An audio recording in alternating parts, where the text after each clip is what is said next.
বঙ্গোপসাগরে সৃষ্ট সুস্পষ্ট লঘুচাপটি ঘনীভূত হয়ে মৌসুমী নিম্নচাপে পরিণত হয়েছে। এর প্রভাবে সাগর উত্তাল থাকায় দেশের সব সমুদ্র বন্দরে ৩ নম্বর স্থানীয় সতর্ক সংকেত দেখাতে বলেছে আবহাওয়া অধিদপ্তর। দুপুরে আবহাওয়া অফিসের বিশেষ বিজ্ঞপ্তিতে এসব তথ্য জানানো হয়েছে। এছাড়া নিম্নচাপ কেন্দ্রের ৪৪ কিলোমিটারের মধ্যে বাতাসের একটানা সর্বোচ্চ গতিবেগ ঘন্টায় ৪০ কিলোমিটার, যা দমকা অথবা ঝোড়ো হাওয়ার আকারে ৫০ কিলোমিটার পর্যন্ত বৃদ্ধি পাচ্ছে। নিম্নচাপ কেন্দ্রের নিকটবর্তী এলাকায় সাগর উত্তাল রয়েছে। সেই সঙ্গে উত্তর বঙ্গোপসাগরে অবস্থান করা সব মাছ ধরার নৌকা ও ট্রলারকে দ্রুত নিরাপদ আশ্রয়ে যেতে বলা হয়েছে এবং পরবর্তী নির্দেশ না দেওয়া পর্যন্ত নিরাপদ আশ্রয়ে থাকতে বলা হয়েছে।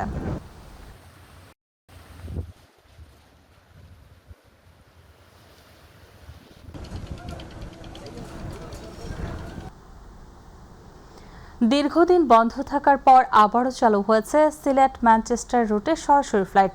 দুপুর ১২টায় যুক্তরাষ্ট্রের ম্যানচেস্টার থেকে ২৬৮ জন যাত্রী নিয়ে ওসমানী বিমানবন্দরে অবতরণ করে বাংলাদেশ বিমানের ফ্লাইট। যাত্রীদের ২২৭ জন সিলেটে এবং ৪১ জন ঢাকায় নামেন। এ সময় বিমানবন্দরে আগত যাত্রীদের ফুল দিয়ে শুভেচ্ছা জানান বেসামরিক বিমান পরিবহন ও পর্যটন মন্ত্রী আফরোজা খানম রিতা, বাণিজ্যমন্ত্রী খন্দকার আব্দুল মুক্তাদির, প্রধানমন্ত্রী পররাষ্ট্র বিষয়ক উপদেষ্টা হুমায়ুন কবির এবং সংশ্লিষ্ট দপ্তরের ঊর্ধ্বতন কর্মকর্তারা। এ সময় মন্ত্রীরা বলেন, দীর্ঘদিন ধরে যুক্তরাজ্য প্রবাসী বাংলাদেশিদের প্রত্যাশা ও দাবির প্রেক্ষিতে সিলেট ম্যানচেস্টার রুটে সরাসরি ফ্লাইট পুনরায় চালু করা হয়েছে। এর মাধ্যমে প্রবাসীদের যাতায়াত আরও সহজ ও সময় সাশ্রয়ী হবে।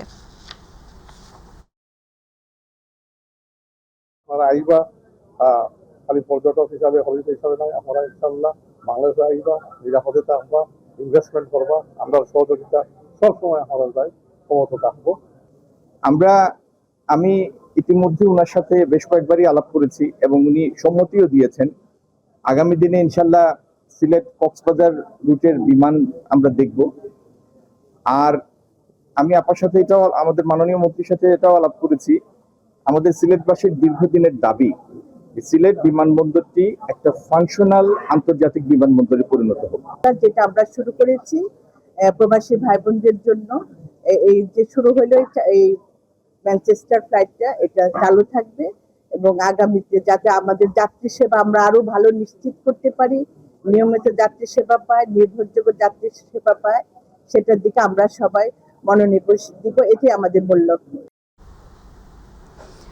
টাঙ্গাইল সদর উপজেলায় কৃষি প্রণোদনা কর্মসূচির আওতায় ২৫৯০ জন ক্ষুদ্র, প্রান্তিক ও মাঝারি কৃষকের মাঝে বিনামূল্যে রোপা আমনের বীজ, গাছের চারা, মরিচ ও শাকসবজির বীজ, সারসহ বিভিন্ন কৃষি উপকরণ বিতরণ কার্যক্রমের উদ্বোধন করা হয়েছে।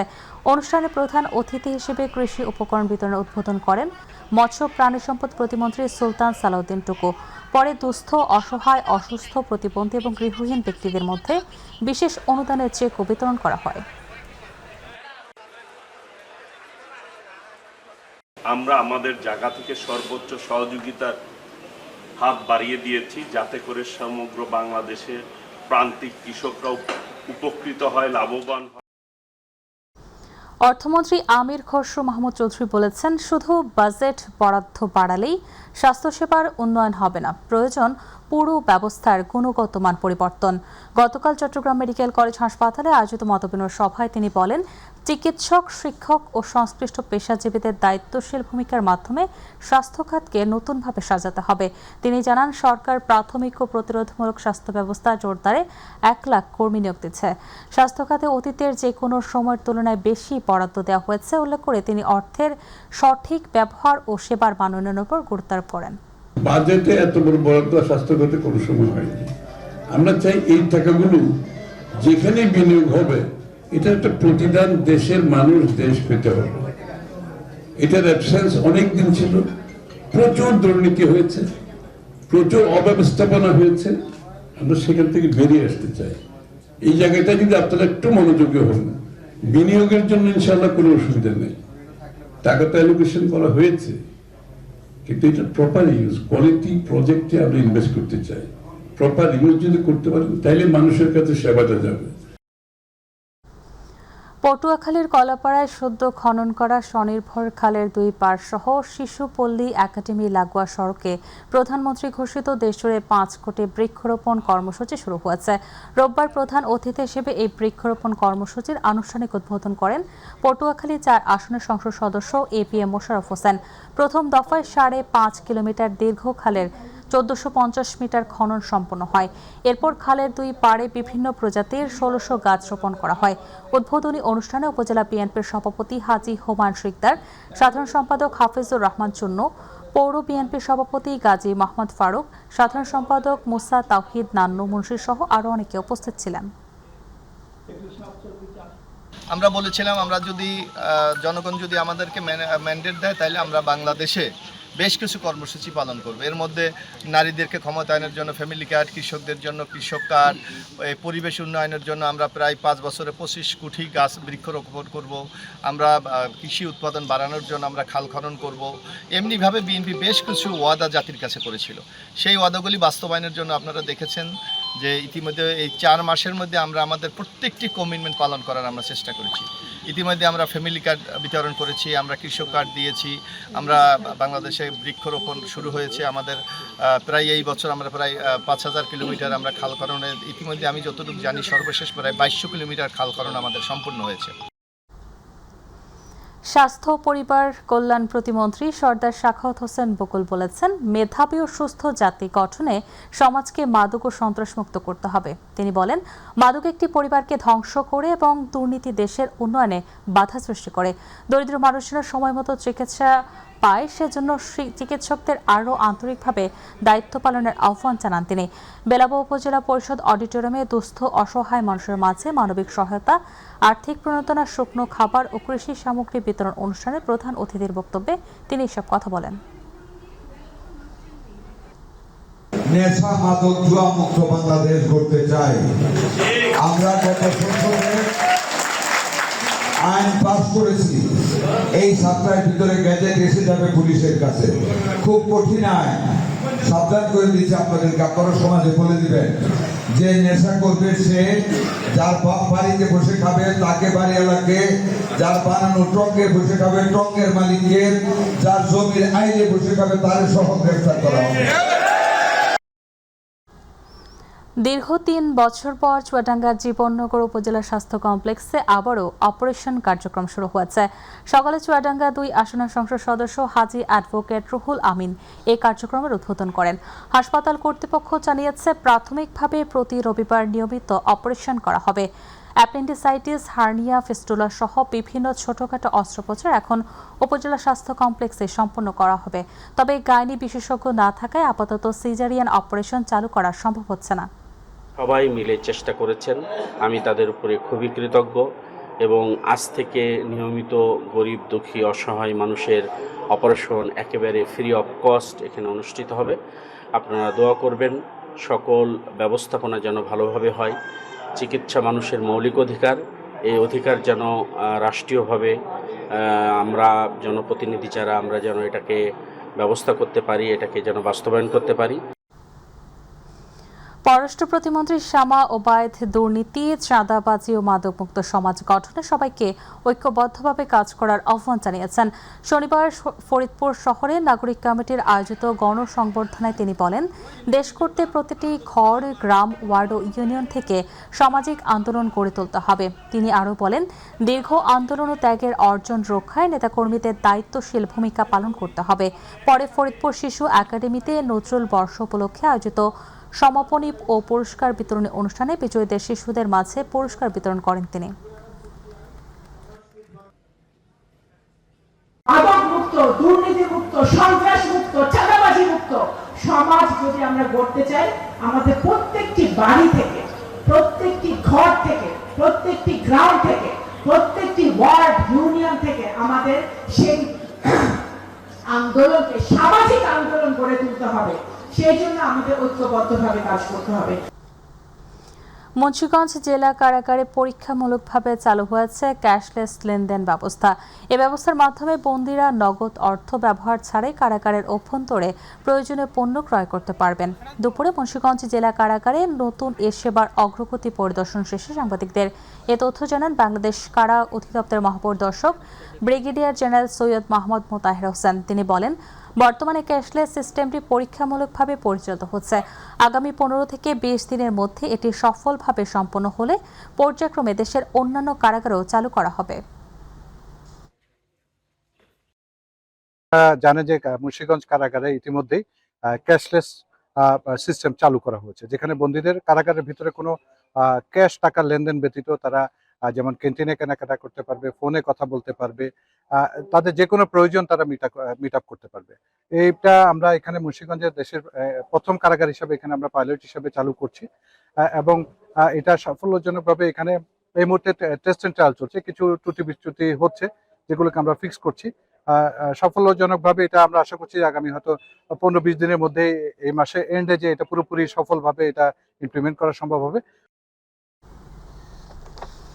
জুলাই গণঅভ্যুত্থানে টাঙ্গাইলে নিহত আহতদের পরিবারের জন্য শুরুতে সরকারি সহায়তা ভাতার উদ্যোগ নেওয়া হলেও সময়ের সঙ্গে সঙ্গে তারা অবহেলিত হয়ে পড়েছেন এমন অভিযোগ করেছেন স্বজনরা।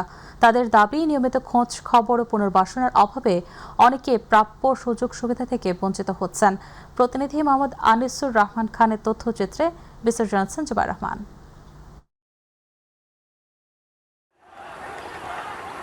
2024 সালের 5ই আগস্ট সরকার পতনের দাবিতে লং মার্চ টু ঢাকা কর্মসূচিকে ঘিরে উত্তাল ছিল টাঙ্গাইল। বিজয়ের আনন্দ মিছিলে পুলিশের গুলিতে প্রাণ হারায় 8ম শ্রেণীর শিক্ষার্থী মারুফ মিয়া।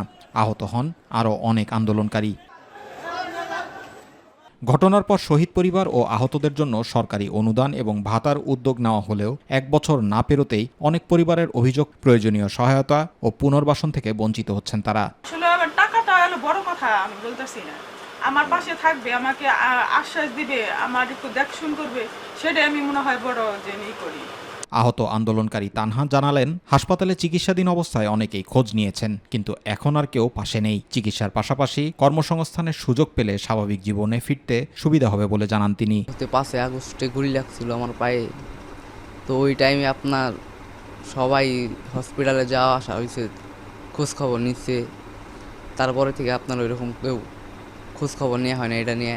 আমার ছেলেটা বেকার, যদি কোনো কিছু এদের জন্য সহযোগিতা করতো সরকার, আমরা গরিব মানুষ, তাহলে একটু সহযোগিতা পাইলে আমরা অনেকটা খুশি থাকতাম। টাঙ্গাইল জেলা বৈষম্য বিরোধী ছাত্র আন্দোলনের আহ্বায়ক জানান, জেলায় জুলাই গণ অভ্যুত্থানে 9 জন শহীদ এবং প্রায় 270 জন আহত হয়েছেন। শুরুতে বিভিন্ন মহল থেকে সহযোগিতা মিললেও সময়ের সঙ্গে তা কমে গেছে বলে মন্তব্য করেন তিনি। সরকারি যে তাদের জন্য যে ভাতাগুলা দেওয়া হচ্ছে সেটা সঠিক সময়ে যদি দেওয়া হয় তাহলে তারা তাদের জীবনযাপন করতে কিছুটা স্বস্তি বোধ করবেন। শহীদদের আত্মত্যাগের মর্যাদা রক্ষায় তাদের পরিবারের নিয়মিত খোঁজখবর, প্রাপ্য সুযোগ সুবিধা নিশ্চিত করা এবং আহতদের চিকিৎসা ও পুনর্বাসনে কার্যকর উদ্যোগ নেওয়া এখন সময়ের দাবি। জুবাইর রহমান, মাই টিভি নিউজ। রংপুরের পীরগঞ্জ উপজেলার ছোট উজিরপুর গ্রামে অগ্নিকাণ্ডে ক্ষতিগ্রস্ত পরিবারের পাশে দাঁড়িয়েছেন রংপুর জেলা পরিষদের প্রশাসক সাইফুল ইসলাম। রাতে তিনি ক্ষতিগ্রস্ত পরিবারের বাড়িঘর পরিদর্শন করেন। এ সময় ক্ষতিগ্রস্তদের হাতে শাড়ি, লুঙ্গি ও নগদ আর্থিক সহায়তা তুলে দেন। পাশাপাশি ক্ষতিগ্রস্ত পরিবারগুলোর খোঁজ খবর নিয়ে তাদের দ্রুত পুনর্বাসনের বিষয়ে সংশ্লিষ্টদের প্রয়োজনীয় উদ্যোগ নেওয়ার আহ্বান জানান। শনিবার বৈদ্যুতিক শর্ট সার্কিট থেকে আগুনের সূত্রপাত হলে ছোট উজিরপুর গ্রামের 3টি পরিবারের 5টি বসতঘর পুড়ে যায়। মুন্সিগঞ্জের সিরাজদিখানে বেপরোয়া গতির একটি মাইক্রোবাস ইট বোঝাই ট্রাকের সঙ্গে মুখোমুখি সংঘর্ষে চালকসহ 7 জন আহত হয়েছেন। সকালে শ্রীনগর মুন্সিগঞ্জ সড়কের ইছাপুর এলাকায় এই দুর্ঘটনা ঘটে। আহতদের মধ্যে 2 জনের অবস্থা আশঙ্কাজনক হওয়ায় তাদের ঢাকা মেডিকেল কলেজ হাসপাতালে পাঠানো হয়েছে। পুলিশ জানায়, মাইক্রোবাসটি পথে একাধিক গাড়ির সঙ্গে সংঘর্ষের পর দ্রুত পালানোর সময় নিয়ন্ত্রণ হারিয়ে ট্রাকের সঙ্গে ধাক্কা লাগে।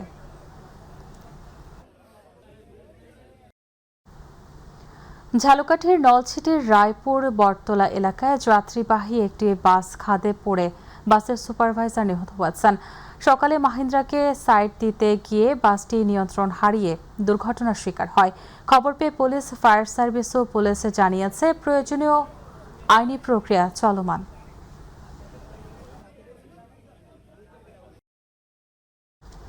মুন্সিগঞ্জের টঙ্গীবাড়ি উপজেলার সিদ্ধেশ্বরী বাজারে জাতীয় ভোক্তা অধিকার সংরক্ষণ অধিদপ্তর অভিযানে বিভিন্ন অনিয়মের দায়ে 3টি প্রতিষ্ঠানকে মোট 11,000 টাকা জরিমানা করা হয়েছে। রোববার পরিচালিত অভিযানে মেয়াদোত্তীর্ণ ওষুধ বিক্রির উদ্দেশ্যে সংরক্ষণ, মূল্য তালিকা প্রদর্শন না করা এবং মেয়াদবিহীন খাদ্যপণ্য বিক্রির অভিযোগে পৃথকভাবে জরিমানা করা হয়। অভিযান পরিচালনা করেন জেলা কার্যালয়ের সহকারী পরিচালক আসিফ আল আজাদ। এ সময় জেলা স্যানিটারি ইন্সপেক্টর এবং টঙ্গীবাড়ি থানা পুলিশ অভিযানে সহযোগিতা করেন।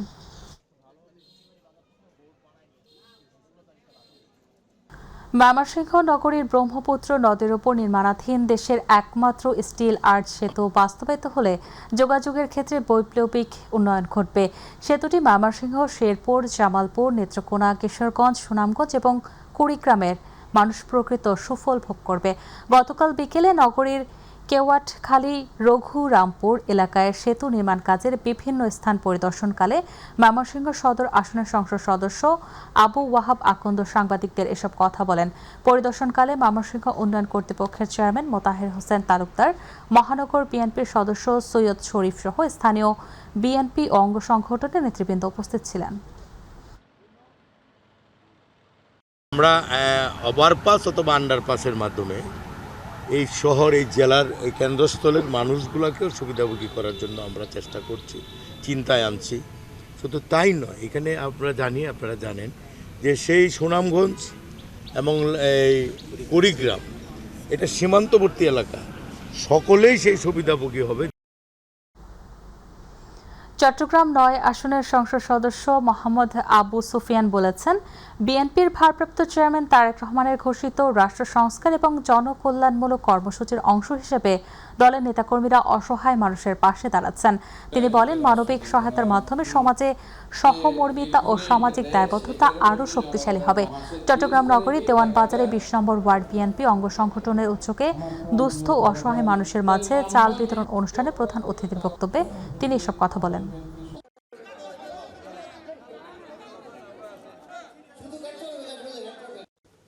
এই ফ্যামিলি কার্ডের জন্য আপনাদের কারো কাছে যেতে হবে না, কাউকে এক কাপ চাও খাওয়াইতে হবে না। ফ্যামিলি কার্ডের উপযুক্ত যারা আছেন আপনাদের ঘরে ঘরে গিয়ে আপনাদের লিস্ট করে আপনাদের মোবাইলে মাসের 30 তারিখে টাকাটা মেসেজের মাধ্যমে পৌঁছে যাবে। কারো কাছে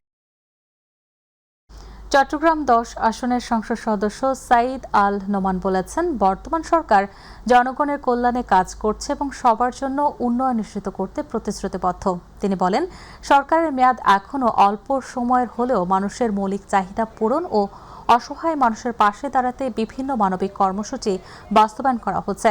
চট্টগ্রাম নগরীর দক্ষিণ কাট্টলী এলাকায় দুস্থ ও অসহায় মানুষের মাঝে দুর্যোগ ব্যবস্থাপনা ও ত্রাণ মন্ত্রণালয়ের বরাদ্দকৃত চাল বিতরণ অনুষ্ঠানে প্রধান অতিথির বক্তব্যে তিনি এসব কথা বলেন। আপনাদের বলেছিলাম আমি আপনাদের সাথে আছি, বলেছিলাম না? আমি বলেছিলাম আব্দুল্লাহ নোমান এবং তার সৈনিকেরা আপনাদের সাথে আছে, বলেছিলাম। নির্বাচন হয়েছে, এখনো আমরা আপনাদের সাথে আছি, আমি আপনাদের সাথে আছি। জীবনে যেন কোনো কষ্ট না আসে, আর যদি আসে তাহলে আমাদের নেতৃবৃন্দের মাধ্যমে আমার কাছে আসবেন। আমি চেষ্টা করব আমার যতটুকু সম্ভব সেটা করবার। গাজীপুরের কালিয়াকৈরে সরকারি জমি ও সড়কের অবৈধ দখল উচ্ছেদে অভিযান পরিচালনা করেছে উপজেলা প্রশাসন, সড়ক ও জনপথ বিভাগের কর্মকর্তারা। সকালে ধামরাই মাওনা সড়কের কালিয়াকৈর কলেজ রোড এলাকায় অভিযানে সরকারি জমি ও সড়কের উপর অবৈধভাবে গড়ে ওঠা 20টি দোকান অপসারণ করা হয় এবং দখলমুক্ত করা হয়। অভিযানে কালিয়াকৈর উপজেলার সহকারী কমিশনার ভূমি ফাহিম শাহরিয়ার নেতৃত্বে আইনশৃঙ্খলা বাহিনী ও সড়ক জনপথের সংশ্লিষ্ট বিভাগের কর্মকর্তারা অংশ নেন।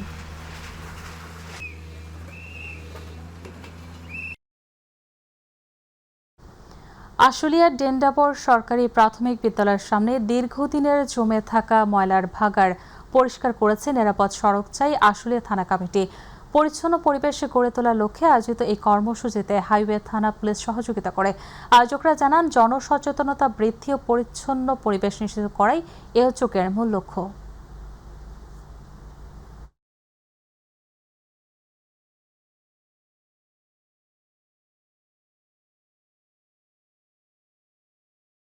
যে বাচ্চারা স্কুলে ঠিক মতন স্কুল যেতে পারে না, ঢুকতে পারে না, গন্ধর কারণে পড়াশোনা করতে পারে না। আমি স্যারের সাথে কথা বলে আমি স্যারকে কথা দিয়েছিলাম 2 মাস আগে, স্যার এটা এই প্রোগ্রামটা এই উচ্ছেদ এটা পরিষ্কারটা আমি কেউ যদি সরকারও না করে আমি আমার নিরাপদ সড়ক থেকে আমি করব। স্যার অলরেডি আপনার ইউনো মহোদয় জানে, সাভার আসলে সবাই অলরেডি এটা জেনে গেছে। আমরা আমাদের উদ্যোগে পরিষ্কার পরিচ্ছন্ন করিতেছি।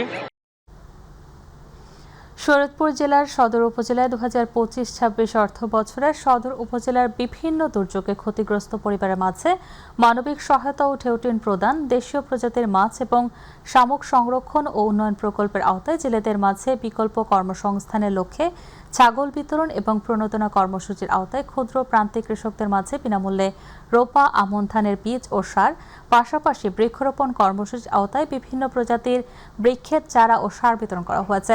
সদর উপজেলা ইউএনও অফিসের পরিষদ চত্বরে আয়োজিত বিতরণ অনুষ্ঠানে সদর উপজেলা নির্বাহী কর্মকর্তা ইলোরা ইয়াসিনের সভাপতিত্বে এবং উপজেলা প্রকল্প বাস্তবায়ন কর্মকর্তা মোহাম্মদ আহমেদ রেজা আল মামুনের সঞ্চালনায় অনুষ্ঠানে প্রধান অতিথি হিসেবে উপস্থিত ছিলেন শরীয়তপুর 1 আসনের সংসদ সদস্য সাঈদ আহমেদ আসলাম। এ সময় জেলা ও উপজেলা বিএনপির দলীয় নেতাকর্মী সহ বিভিন্ন দপ্তরের কর্মকর্তা এবং উপকারভোগীরা উপস্থিত ছিলেন।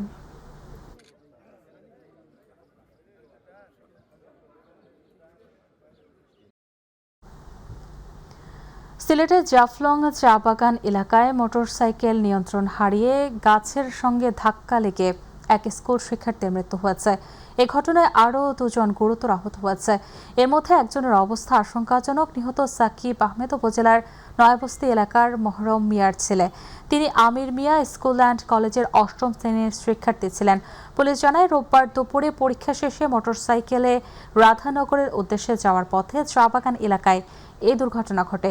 স্থানীয় আহতদের উদ্ধার করে হাসপাতালে নিলে চিকিৎসক সাকিবকে মৃত ঘোষণা করেন। গোয়াইনঘাট থানার অফিসার ইনচার্জ মোহাম্মদ ওমর ফারুক মোড়ল ঘটনার সত্যতা নিশ্চিত করেছেন।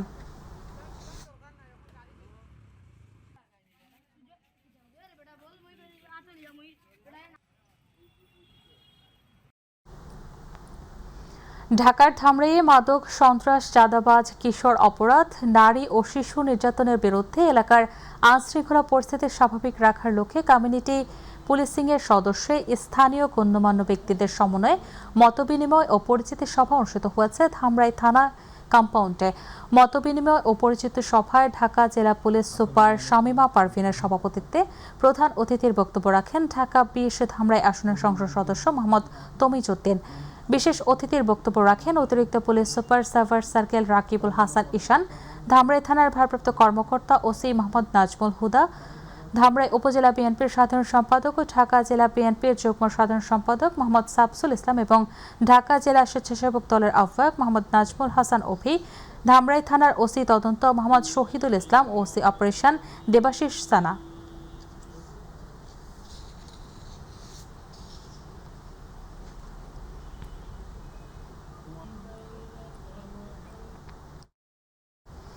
ব্রাহ্মণবাড়িয়ার আগামী 3 জুলাই থেকে 3 দিন ব্যাপী কবি আল মাহমুদ স্মরণ উৎসব ও সোনালী কাবিন পদক প্রদান অনুষ্ঠান অনুষ্ঠিত হতে যাচ্ছে। অনুষ্ঠানে দেশের প্রখ্যাত কবি ও সাহিত্যিক আব্দুল হাই শিকদারকে সোনালী কাবিন পদক প্রদানের সিদ্ধান্ত নেওয়া হয়েছে। দুপুরে ব্রাহ্মণবাড়িয়া প্রেসক্লাবে কবি আল মাহমুদ গবেষণা কেন্দ্র ও স্মৃতি পরিষদের উদ্যোগে এই উপলক্ষে আয়োজিত সংবাদ সম্মেলনে লিখিত বক্তব্য পাঠ করেন পরিষদের উপদেষ্টা সাবেক মেয়র হাফিজুর রহমান মোল্লা। পরিষদের সভাপতি মোহাম্মদ ইব্রাহিম খান সাদাতের সভাপতিত্বে সাধারণ সম্পাদক লিটন হোসেন জাহিদের সঞ্চালনায় ব্রাহ্মণবাড়িয়া প্রেসক্লাবের সভাপতি জাবেদ রহিম বিজন, সাধারণ সম্পাদক বাহারুল ইসলাম মোল্লা উপস্থিত ছিলেন।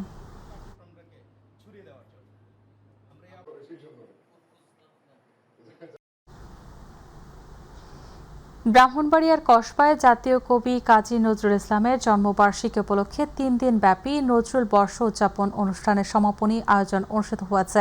উপজেলা প্রশাসন কসবার উদ্যোগে উপজেলা পরিষদ মিলনায়তনে অনুষ্ঠানে সভাপতিত্ব করেন কসবা উপজেলা নির্বাহী কর্মকর্তা মোহাম্মদ সামিউল ইসলাম। এতে বিএনপির নেতাকর্মী, বিভিন্ন শিক্ষা প্রতিষ্ঠানের শিক্ষক, শিক্ষার্থী, সাংস্কৃতিক ব্যক্তিত্ব এবং সুধীজন উপস্থিত ছিলেন। সাংস্কৃতিক পর্বে উপজেলা শিল্পকলা একাডেমি সহ বিভিন্ন শিক্ষা ও সাংস্কৃতিক প্রতিষ্ঠানের শিল্পীরা নজরুল সঙ্গীত, আবৃত্তি ও নৃত্য পরিবেশন করেন। অনুষ্ঠান শেষে বিভিন্ন প্রতিযোগিতায় বিজয়ীদের মাঝে পুরস্কার বিতরণ করা হয়।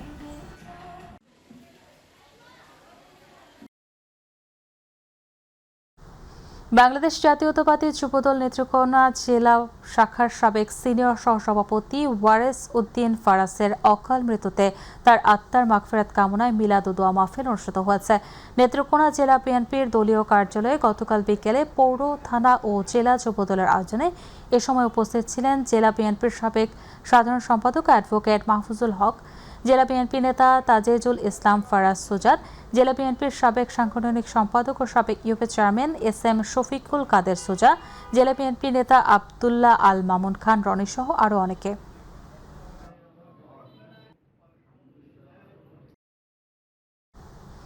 জেলা পুলিশের আয়োজনে সিরাজগঞ্জের বেলকুচিতে সব ধর্মীয় সম্প্রীতি সমাবেশ অনুষ্ঠিত হয়েছে।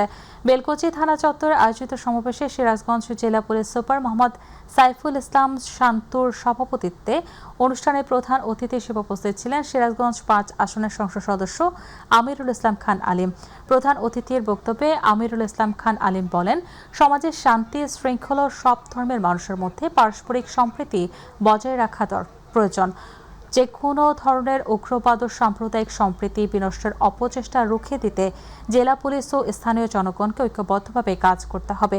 অনুষ্ঠান শেষে বেলকুচি থানা চত্বর থেকে ধর্মাবলম্বীদের নিয়ে সব ধর্মীয় সম্প্রীতি র্যালি উপজেলার প্রধান সড়ক প্রদক্ষিণ করে।